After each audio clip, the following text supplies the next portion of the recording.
right, you say when. I'm already into the 420, damn it. So what are you doing? Nothing. Nothing? Why not?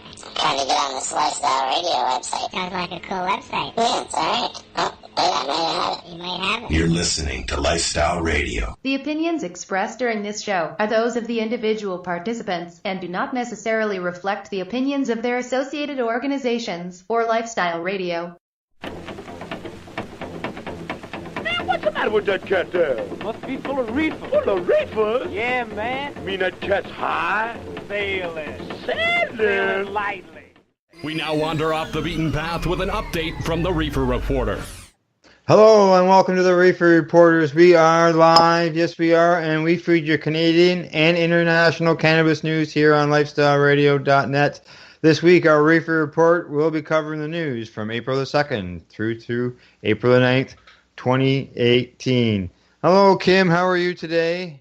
Oh, I'm sick, Al. I can't seem to get over this. Whatever I've got is just beating the crap out of me. But the show must go on, and I'm here to relay the news to all the people listening out in our viewership. It's not good to hear that you're sick as a dog. Well, and we have some information on dogs at our break. Oh, we do. We do. Yes, we do. All right. Well, let's get going. Got lots of news to cover. Yeah, we're going to start off right here at home with our good old Senate. Yes, it's always good to keep people informed what's going on up there in the upper chamber. And what we're hearing is that the Senate says that they haven't got enough time to get their in-depth reports together, being due to the timeline. Yeah, they're talking about not having enough time to get everything done. They said the timeline is not realistic, so somebody has to continue to look at the consequences internationally. They're talking about, stuff with the UN and the UN Convention of Rights and stuff like that our new laws will contravene a lot of that, and that hasn't been discussed. Yeah, it doesn't look like the Senator Andrzejczyk feels that they'll get it all done in time, and things will have to continue afterwards. But this will be interesting that happens. They have, altogether, they've formed 5 committees that have come up in order to study this bill, which is rare because normally that only happens on budget bills. But this is Bill C-45, on cannabis legalization. They say that it's a tough one, so they have to do this. Now, the thing I found interesting is that they say that they only have 9 sitting days for this, and I'm just thinking, well, how many days do they work? Yeah, that's a lot of time off there. If it was a regular workplace, there'd be a hell of a lot more than 9 sitting days between now and the time this comes to be in June. That's a lot of time that's passing in between there with only 9 days of actual work being done. Yes, exactly. Now, I see one of the groups is the Aboriginal Groups Committee. They say that theirs is going to have to be really short because the timeline is so tight. They say that this can't be a real thick report because there's just not enough time to write it and get it translated, and then it takes a while for all that to happen. And it'll be, they want to be, fairly, all accurate, and they're going to condense it and stuff. So they just don't think there's going to be time for them to do it, and they may have to ask for amendments afterwards.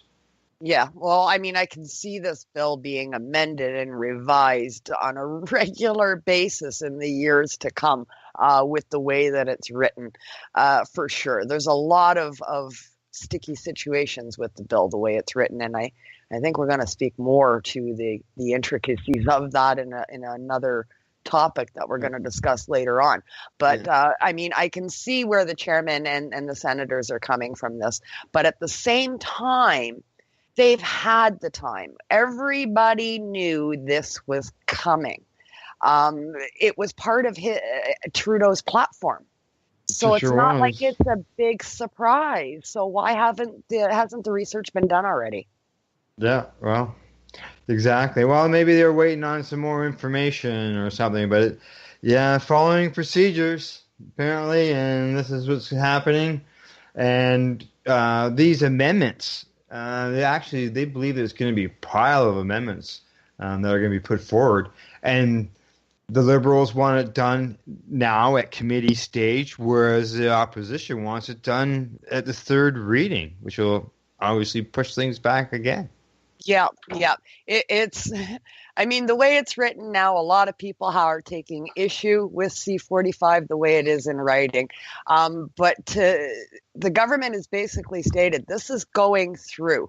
I mean, they're pulling people off vacation to get in on this vote and forcing them to be there if they're part of the party and saying, get this done. This is being rammed through, and it is definitely going to see a lot of changes in the time to come. Yeah, they say that senators could even put through an amendment to the bill that would give First Nations the ability to opt out of cannabis legalization. Well, I guess that's much the same as what they do with alcohol. Many reserves are dry, right?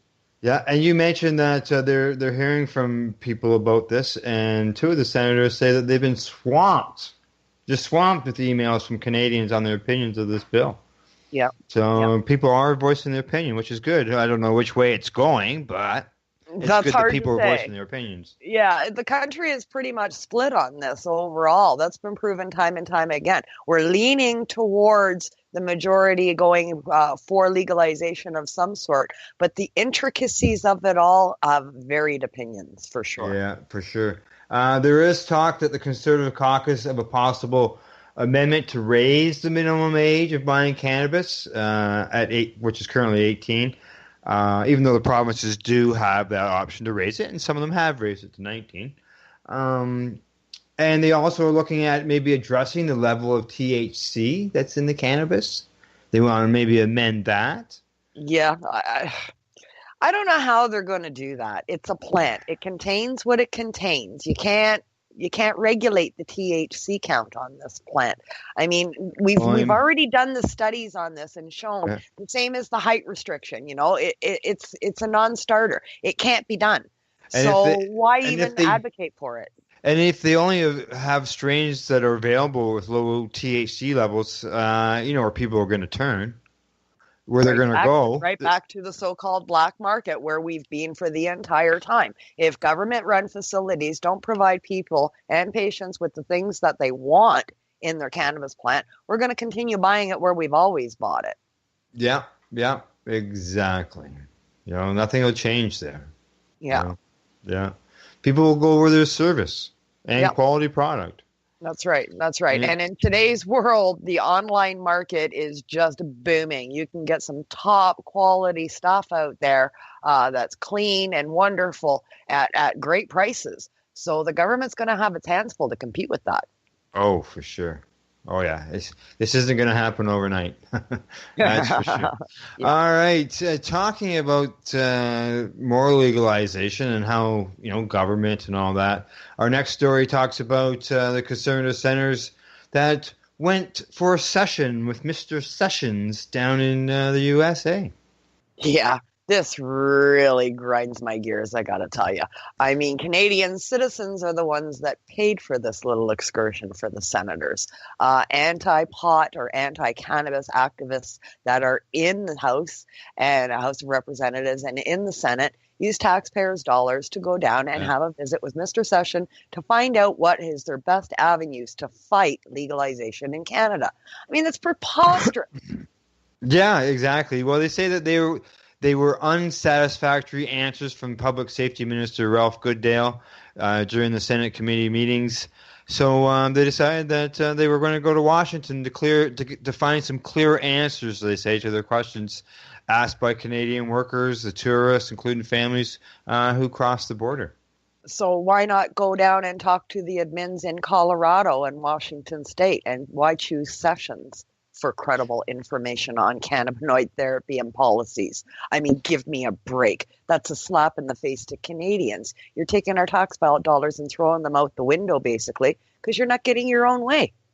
Yeah, well, they say that they wanted to know the policy's impact on the border security, cross-border trade. The normal stuff that we hear every single time that cannabis legalization or decrim, anything along that line is brought up.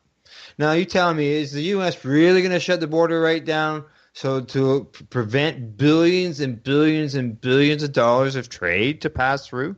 Are they ready to destroy their economy? Well, over cannabis, over a plant? I can't see it, but then again, look who's in power down there, so one never knows. I mean, the senators came back saying Homeland Security officials expressed great concerns, quote unquote, about marijuana smuggling coming over the borders.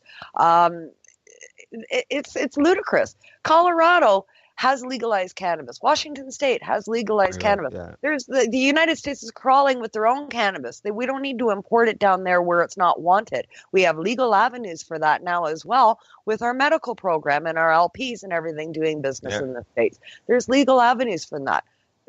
There's no more smuggling cross-border. 17 years of legal medical cannabis in Canada, and has it been a problem at the border? Yeah. I think maybe that's a little bit of things people should look back at. Yeah, that's right. For proof. So that's right. Yeah, so, it'll be interesting. See what happens. So, great senators in our Canadian Senate. Taxpayer dollars hard at work. Yes, it is. It is. All right, and to move on to our next story. Those two stories were coupled by CBC. This one here was something that was written by Judith Stamps of Cannabis Digest. Yes, Professor Stamps has been on the show, Pace Radio Show, a couple times now, talking to us about what she does in the community and stuff. Great lady and great author at Cannabis Digest. She's done a story, Day 1 BC 45, 5 scenes and commentary. Encourage everybody to look this up and read it. Really good.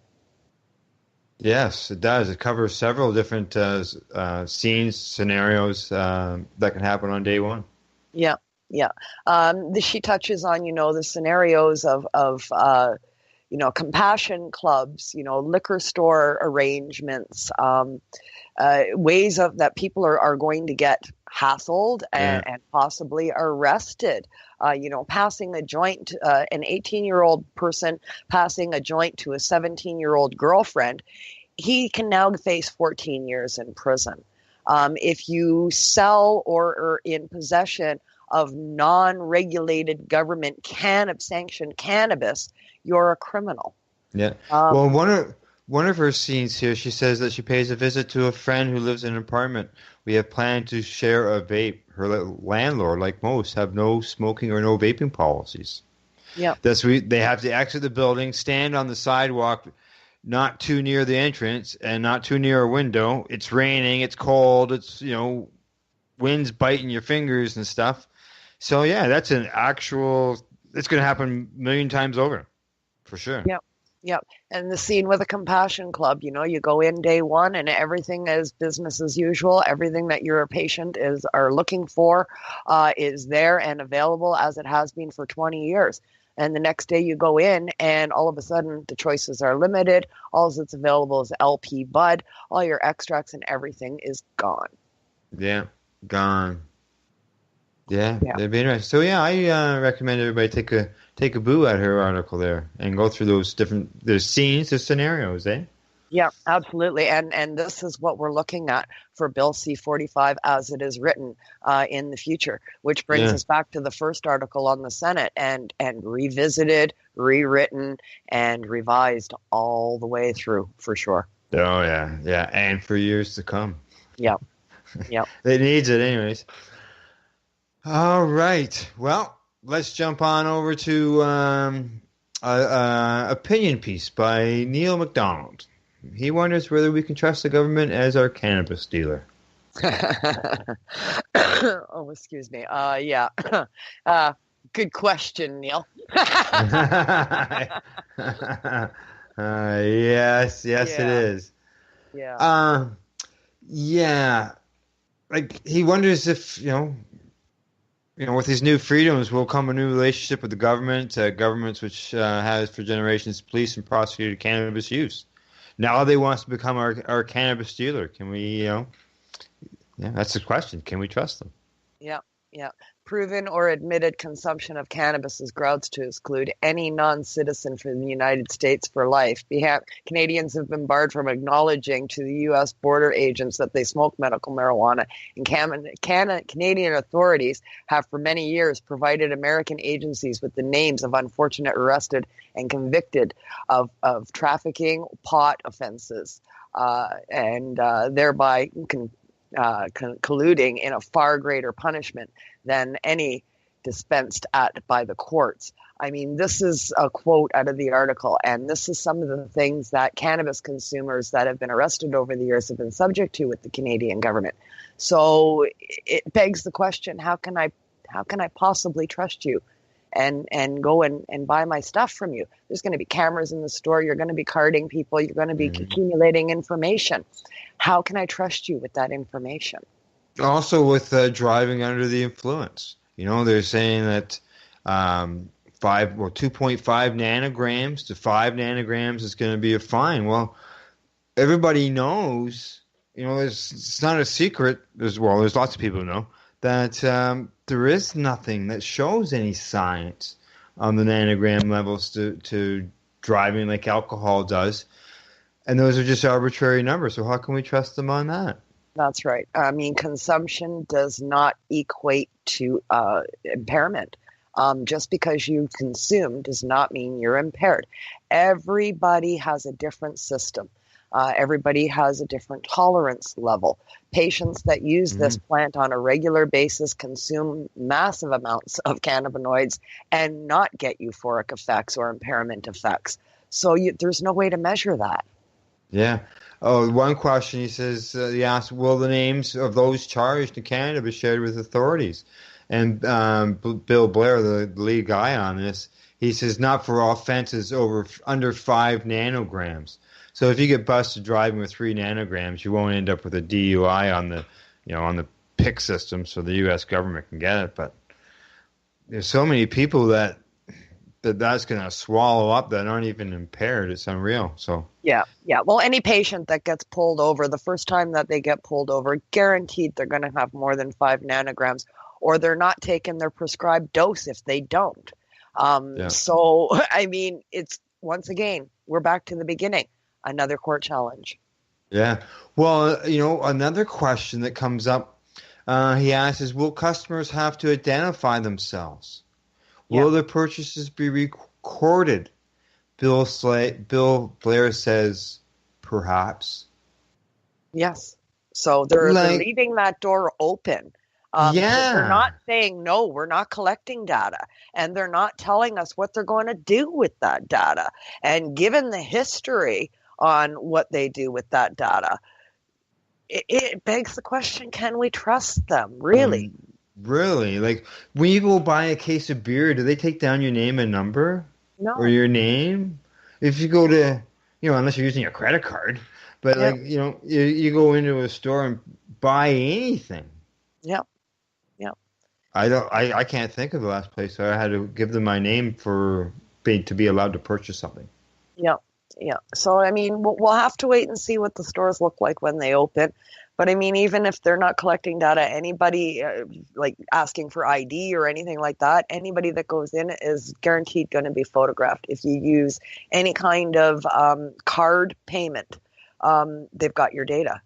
Yeah. So, I mean, they can collect this data without even telling us. Correct. Well, yeah, we're seeing that all over social media these days, aren't we?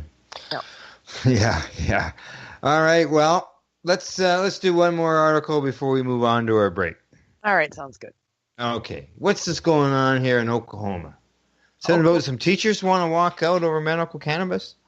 Yeah. Their supporters think that it could mean a big turnout for the number in the primary election, whether or not to legalize medical marijuana. It's the only state question on the ballot coming this June. The impact, they think 75% of the excise medical marijuana tax revenue after the cost of regulation has been paid will go to education. That's good. It's nice to hear something like that. Yeah. Instead of just going into a slush fund? Yeah. So this is a group that's on board for it this time. They're saying, yeah, you know what? We have to do this because our education system needs this money.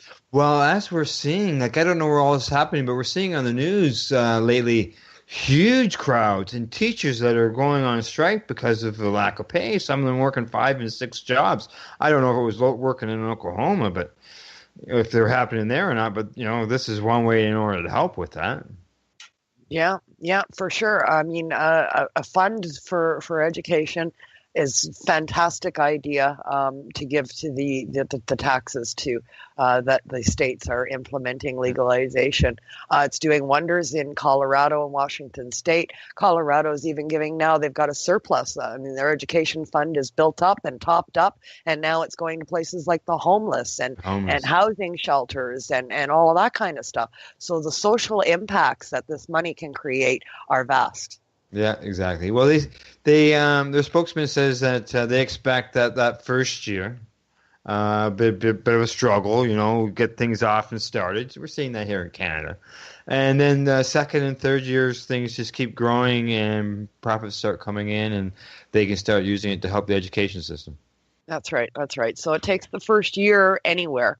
You're basically working out the kinks. You're putting in place everything that needs to be in place to run the new legalization regime the way it's written up in that particular place. And once that's done, that's when you start seeing the revenue. And hats off to places like this that are doing good things with that revenue. Yes, exactly. I can agree with that for sure. Okay, Kim. Well, it's time for us to take a break. All right. Now, afterwards, Kim, you're going to have your Canada history moment, and this week it's on... This week it's on a man and some seeds. All right. Well, before we're going to find out about that, we're going to hear a bit of a TV news report on cannabis's dogs. As I mentioned earlier, you'll hear some information on cannabis and dogs. And then we'll be back after we hear about a place that many would like to live, and that's Marijuanaville. You're listening to the Reefer Reporters live here on lifestyleradio.net. Hey, this is Cheech. And this is Chong. And you're listening to Lifestyle Radio. What is it? Lifestyle Radio. Say it one more time. 420 radio? Ooh. Hang up and try again.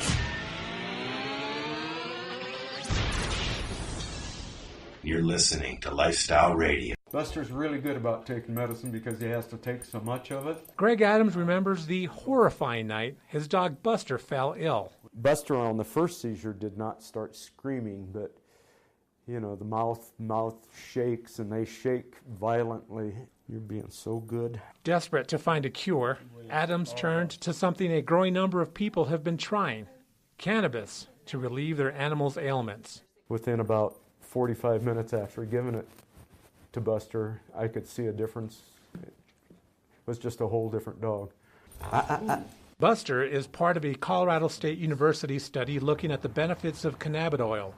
CBD oil contains very little to no high-inducing THC found in marijuana, but it's still considered an illegal drug, which has limited the research. I think a lot of people are either up against legal issues at their institutions or nervous.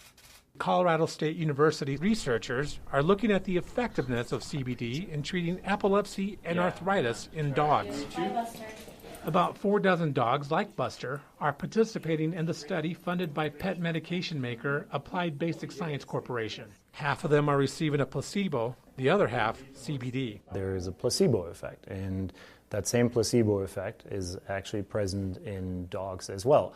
The dogs obviously don't know that, but the owners. So when we ask owners, we have what's called a caregiver placebo effect. For dogs with epilepsy, researchers scan the brains to make sure there's no underlying deformities that could be causing seizures. To check for arthritis, they measure how much weight is placed on each paw. When they put less pressure on the paw, then that means that they're more painful. Results of the study are expected next year. The overall goal, the really long-term goal, would be to translate it to human medicine. Veterinarian assistant Luke Byler, who's not part of the study, recently began giving CBD oil to Robbie, a 14-year-old with arthritis and anxiety. You know, for the last year, he hasn't wanted to jump in my car, but then after just a couple of days, he's already jumping in my car again, which is, you know, to me a big thing. For now, dog owners like Byler are willing to give CBD to their pet without scientific data on its effectiveness. There's no harm in trying. But whether it actually helps is a question pet owners hope the Colorado study will answer. Peter Banda, Associated Press, Fort Collins, Colorado. Are you looking for cannabis news, education, and people's opinions? Are you looking to learn what Canadian and international cannabis advocates are doing? Not only now, but what got them to this point in their lives, and what does the future hold for them? Do you want to learn how patients are using cannabis as their daily medication, or learn how their cannabis use helps them with their medical condition? If you answered yes to any of these questions, then I'm going to suggest to you to tune in to Lifestyle Radio. Catch their live weekly shows and have your questions and concerns answered and find the experience you're looking for. Monday, catch your weekly news broadcast with the Reefer Reporters. Then on Wednesday, get several hours worth of cannabis public education. We get things started with cannabis and coffee with Tamarawana. Then tune in and catch Pottawa with Russell Barth, who calls himself the world's angriest pothead. Finish up your evening with the award-winning Pace Radio Show with Al Graham and joint host Kim Cooper and Alicia Yashishin. No week would be complete without tuning into Friday night's program, the 420 Radio Show featuring Al Rapp and the 420 Radio crew, Mary Jane Baker and Marcel Gignac.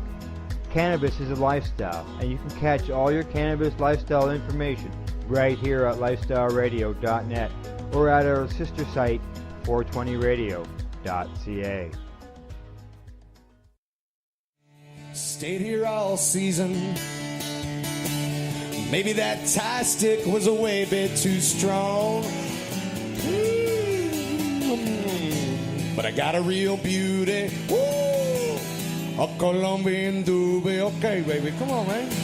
And soon I'll be up on my way along. Lucy, you got some splaining to do, baby. Wasted away again in Marijuanaville. Hello, we are back. Yes, we are back. We are live, and we have had a quick gab, a Medicaid session aboard the 420 airliner, and a bit of a tongue twister. But before we get back to the news, it's time for Kim's Canada History Moment. Well, Kim, where are we? Did you say we were going for this history moment today? Right here in Canada. We've got on tap today Mr. Dana Larson. It was 2 years ago this month, April the 6th, day after my birthday. Dana was arrested while handing out cannabis seeds for the Overgrow Cannabis campaign in Calgary. He was arrested by his van when they ran out of seeds at the event he was hosting on his cross-country tour. They went out to get some more seeds out of the van. At that time, the person went out to the van, was approached by police.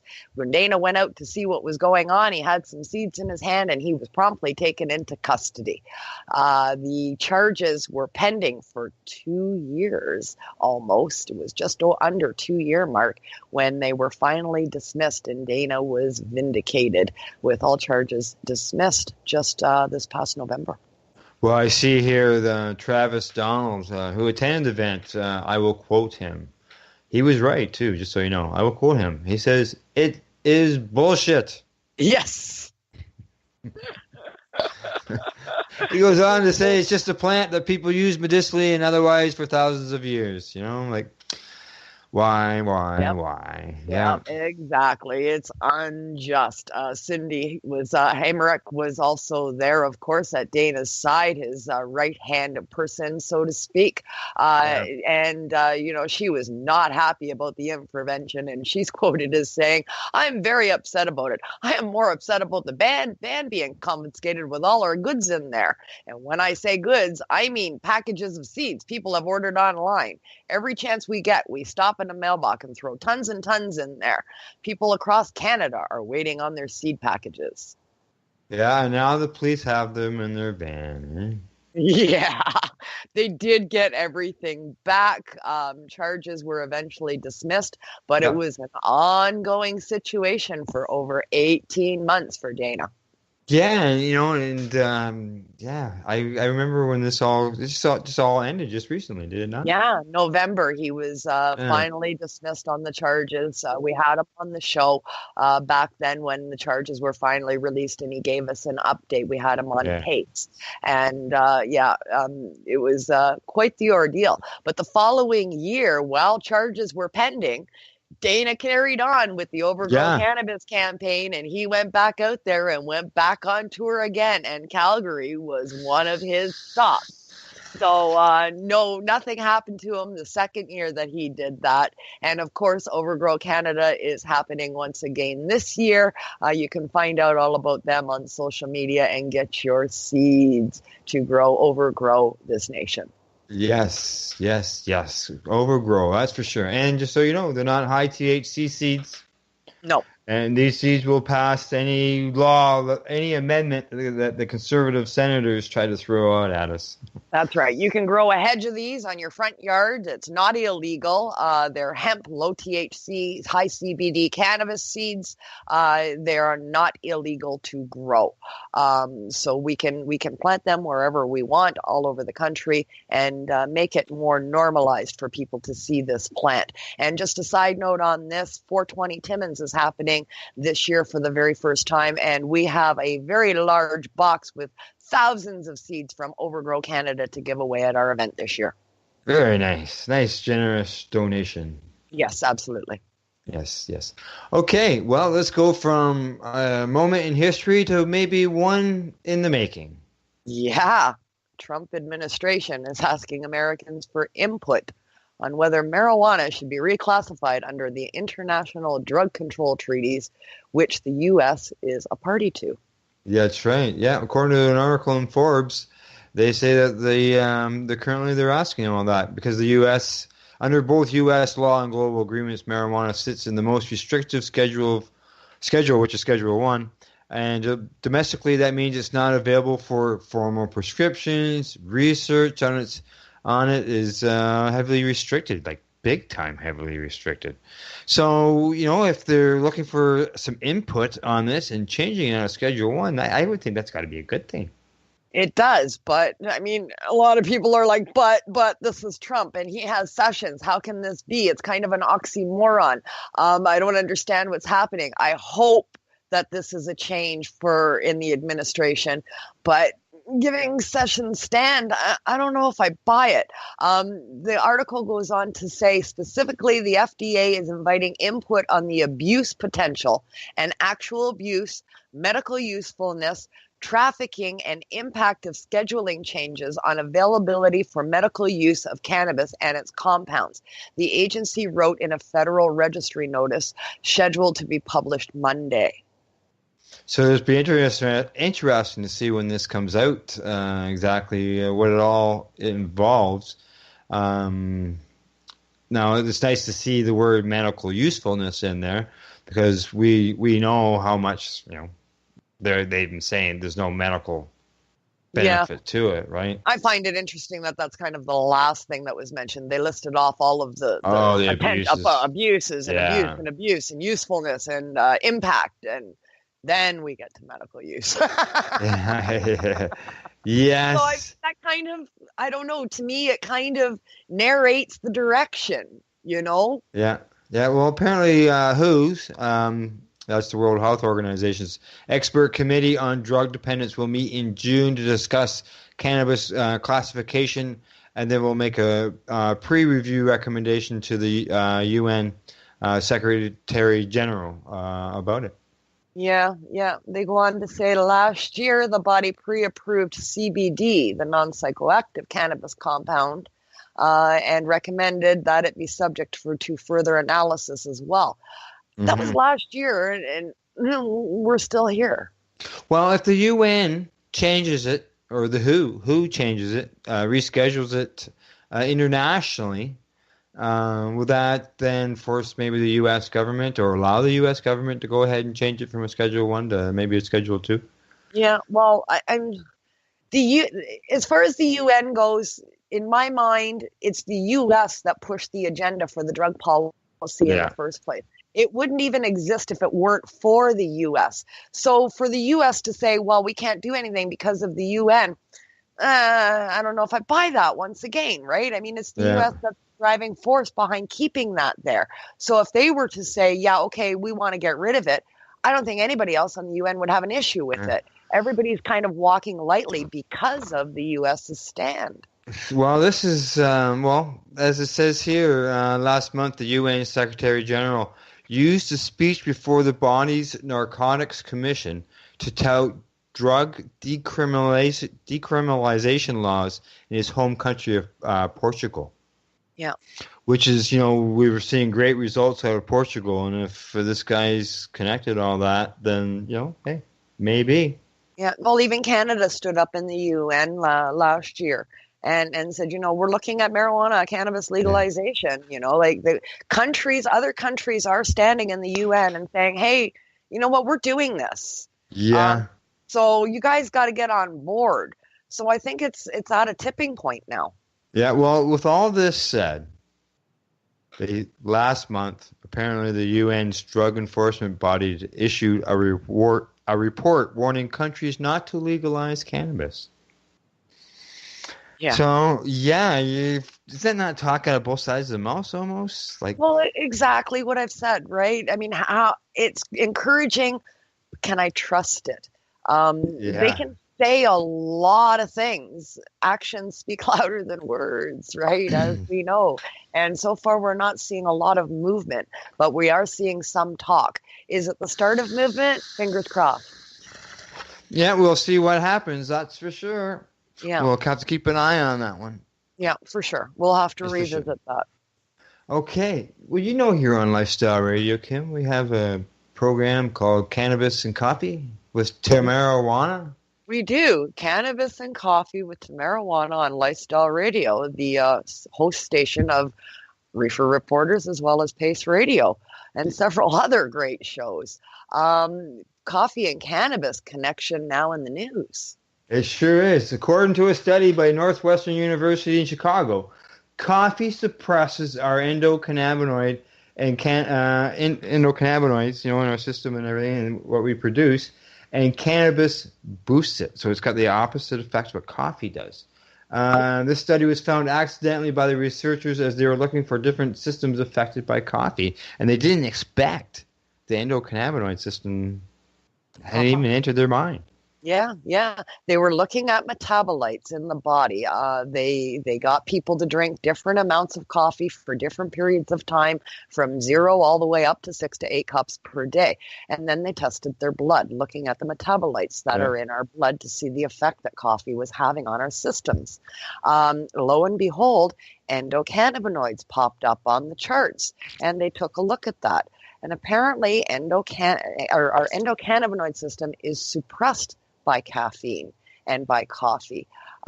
So if you don't consume cannabis, could that be why a large population is becoming ill? Because our endocannabinoid systems are deficient. Correct. Your endocannabinoid deficiency is one of the things that leads to autoimmune illnesses. And if you're drinking a lot of coffee and you're not using any cannabis, you're suppressing your system. And I don't drink coffee, Kim.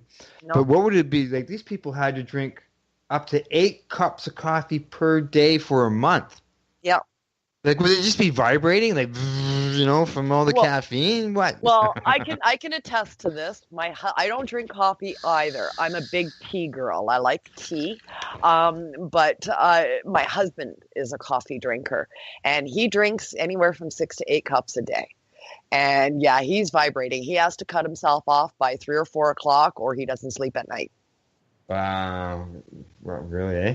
So yeah. Could somebody who overconsumes cannabis, could they just have a coffee to, would it be the same idea that CBD reduces the euphoric feeling? Would coffee suppress the effects of somebody consuming too much cannabis? Well, would they that's have to? the big question, right? I mean, we're gonna have to look at this now. I mean, if it's decreasing the effects of the cannabinoids and decreasing your endocannabinoid system, could that be why heavy coffee drinkers can consume large quantities? Because they're being counteracted. And again, on the flip side of that, if you have consumed too much, should you just have a coffee and you'll be okay? Yeah, really, I don't know. This was I found this very interesting. This is Bob McDonald with I think this is actually McDonald. Quirks and Quarks on CBC. He did an interview with this Canadian researcher that's working down there in Chicago. Yeah, so interesting stuff. We're going to have to hope for more research on this coffee and cannabis connection for sure. Correct. Yes. And talking about medical cannabis, we got a few more articles here on this. And I think maybe some of the people that were probably standing outside the Regina police station might have had a few coffees. Yeah, more than likely. It's still cold in Regina, so... It's still cold here. It's still cold here, too. I'm in Northern Ontario, and we still got, 3 feet of snow up here. There's still snowmobiling. So, April, not fun here. But, Regina, they gathered a very small but vocal crowd of protesters petitioned outside the Regina Police Services headquarters in response to the force's raid on dispensaries across the city. That's right. Past guest Pat Warnock of past guest of the Pace Radio Show, Pat Warnock of Best Bud Society. He was arrested and charged with 7 counts related to trafficking in medical cannabis. Yeah. People are quoted. Sean Brazil is quoted in saying it's very frustrating for patients. They're really the ones missing out on this, said Sean Brazil, one of the supporters. And that is so true. LPs and our legal system doesn't offer patients the products that patients are looking to use to medicate. Not everybody is capable or even wants to make their own. We want a place to go and buy the pre-made distillates, the pre-made oils, the pre-made foods, the pre-made goodies that we use to medicate on a daily basis so that we don't have to smoke.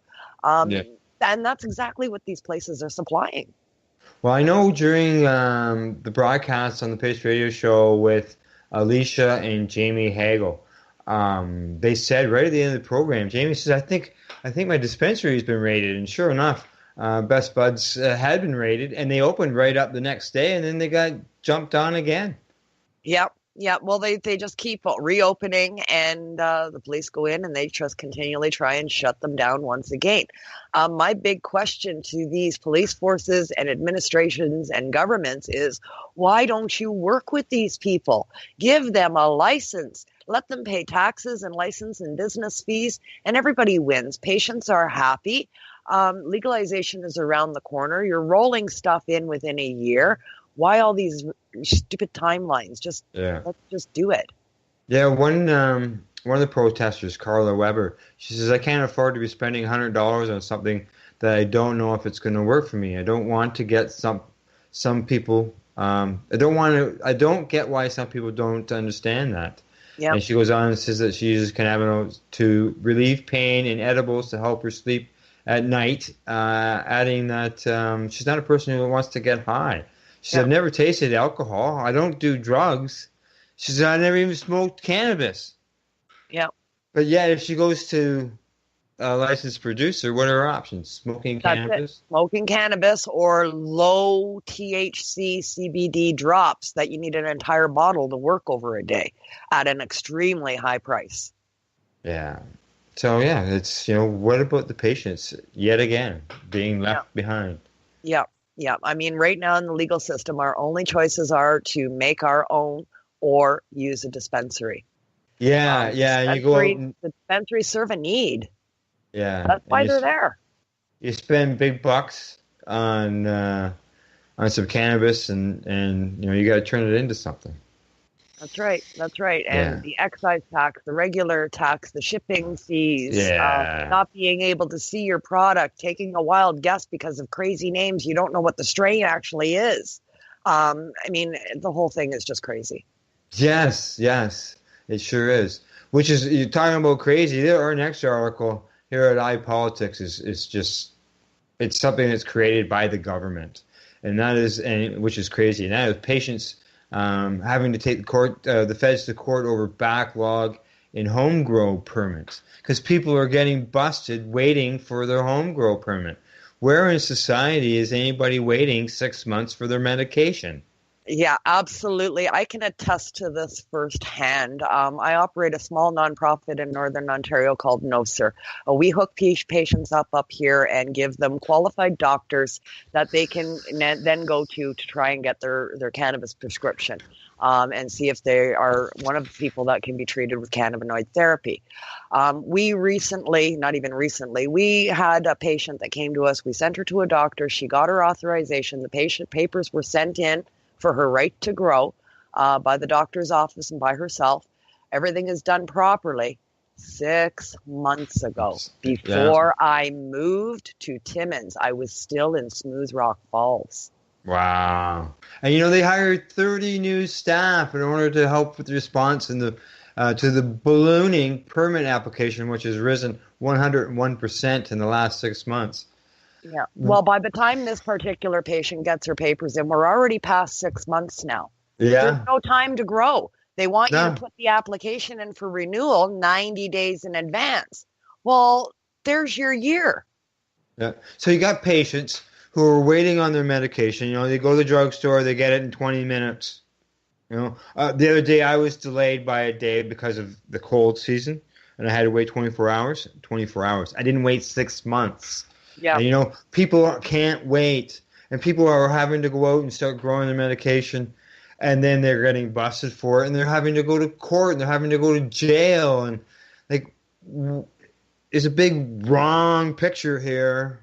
Yeah, absolutely. The article is quoted in saying Health Canada says it aims to process registrations as quickly as possible, but processing times can take anywhere from 8 to 16 weeks.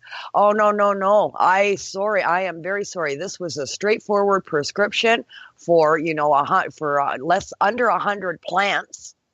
There's no reason that it should take 6 months. And that is the reality.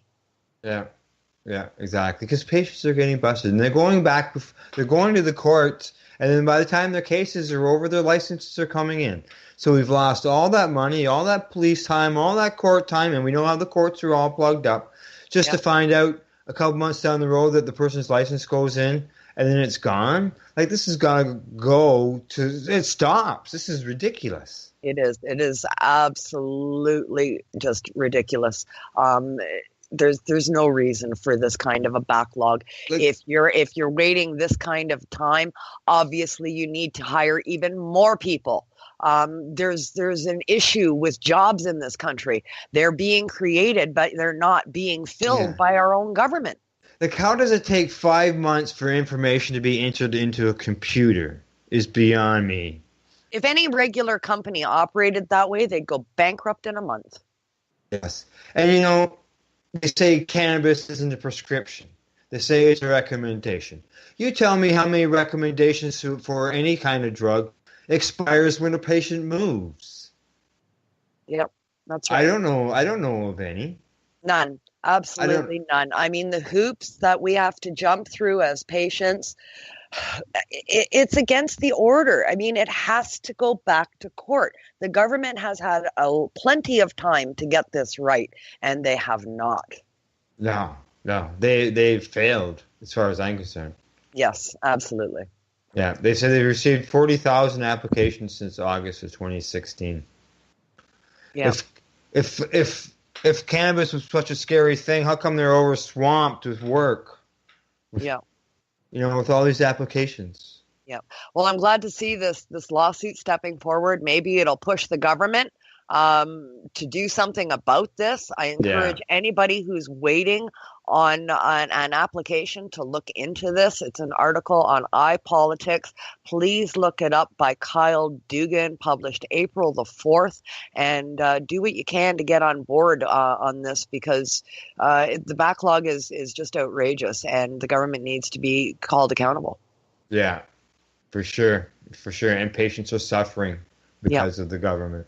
Yeah, for sure. Yeah. Yeah. All righty.